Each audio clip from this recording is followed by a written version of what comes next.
Saya Erna Mantia.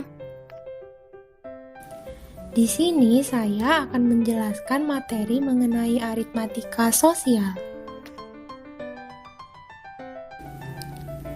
yang terdiri dari bunga tunggal, bruto, neto, dan tara. Apa ya yang dimaksud dengan bunga tunggal? Nah, bunga tunggal itu adalah bunga yang diperoleh pada setiap akhir jangka waktu tertentu yang tidak mempengaruhi besarnya modal yang dipinjam.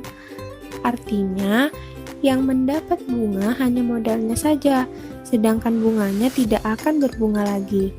Nah, untuk mencari besarnya bunga per tahun atau per 1 tahun, kita bisa menggunakan rumus B besar sama dengan B kecil dikali M besar, di mana B adalah bunganya dan B kecil adalah persentase bunga dan M adalah besarnya modal.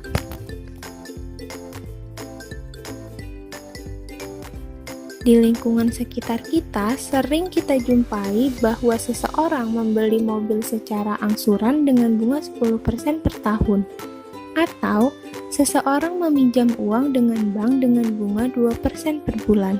Jadi, secara umum bunga itu dapat kita artikan sebagai jasa berupa uang yang diberikan oleh pihak peminjam kepada pihak yang meminjamkan modal atas persetujuan bersama.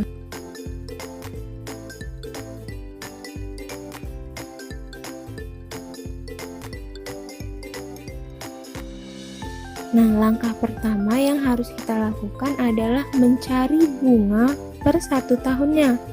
Jadi, bunga 1 tahun sama dengan 12/100 dikali 75.000 sama dengan 9.000. Setelah kita mendapat bunga per 1 tahunnya, maka kita bisa mencari bunga per 6 bulannya. Bunga per 6 bulan sama dengan 9.000 dibagi 2, sama dengan 4.500. Jadi, jumlah uang Rio per 6 bulannya adalah 75.000 dikurangi 4.500 sama dengan 79.500.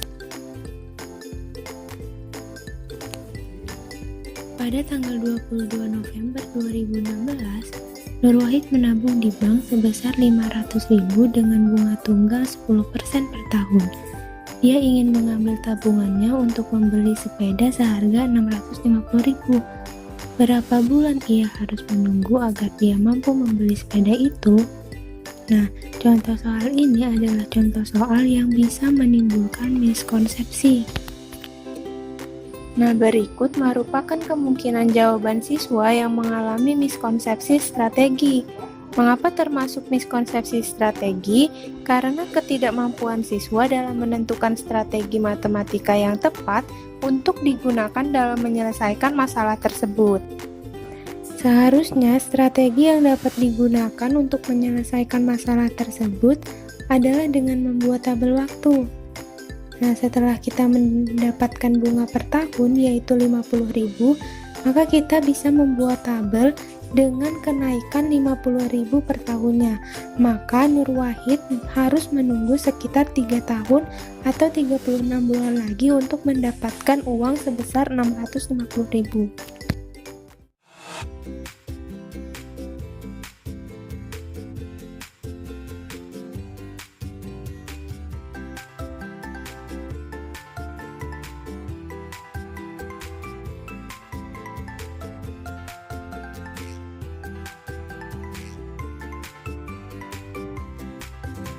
Neto dapat diartikan sebagai berat dari suatu benda tanpa pembungkus benda tersebut.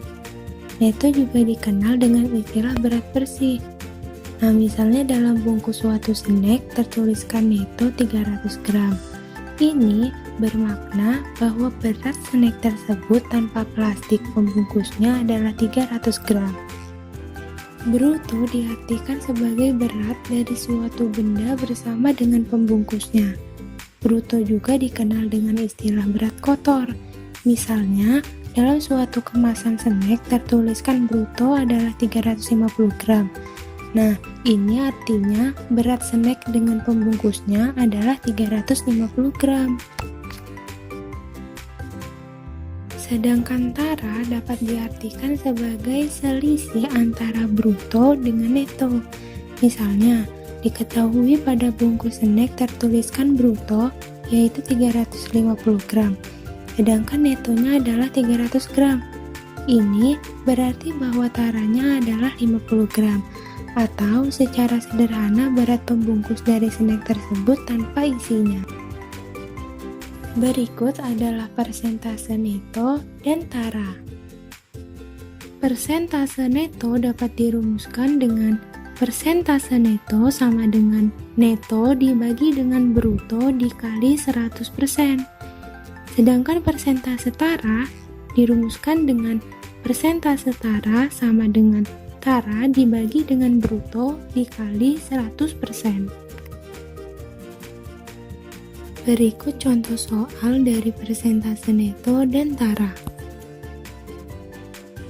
Adi berbelanja sampo ke suatu minimarket. Adi melihat ada 3 jenis kemasan sampo untuk merek yang akan dia beli. Kemasan pertama, netonya 70 ml dengan harga 5.000. Kemasan kedua, netonya 140 ml, harganya 9.000. Dan kemasan ketiga, neto 210 ml dan dengan harga 13.000. Nah, seandainya uang yang dibawa oleh Adi tidak cukup untuk membeli ketiga pilihan sampo tersebut, manakah yang sebaiknya dibeli oleh Adi? Untuk menentukan sampo mana yang menguntungkan agar bisa dibeli oleh Adi bisa membagi antara harga dengan isinya. Nah, ternyata harga termurahnya adalah kemasan ketiga. Meskipun secara nominal harganya yang paling mahal, ternyata harga per mililiternya paling murah. Dengan begitu, Adi seharusnya memilih untuk membeli sampo dengan kemasan ketiga. Contoh yang kedua, Ibu Sri membeli bawang merah sebanyak 3 karung dengan berat bruto 60 kg dan tara 2% tiap karung.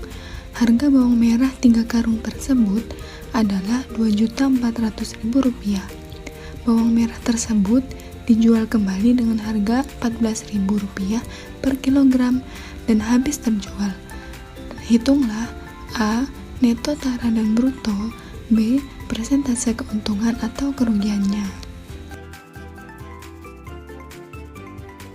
Ini adalah salah satu jawaban yang terdapat suatu miskonsepsi, di mana bentuk miskonsepsinya ialah miskonsepsi terjemahan, miskonsepsi konsep, miskonsepsi strategi, miskonsepsi sistematik, miskonsepsi tanda, maupun miskonsepsi berhitung.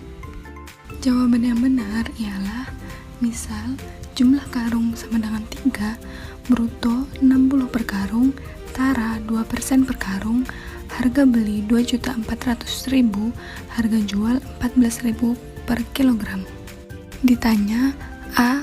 Neto, tara, dan bruto. B. Persentase keuntungan atau kerugiannya.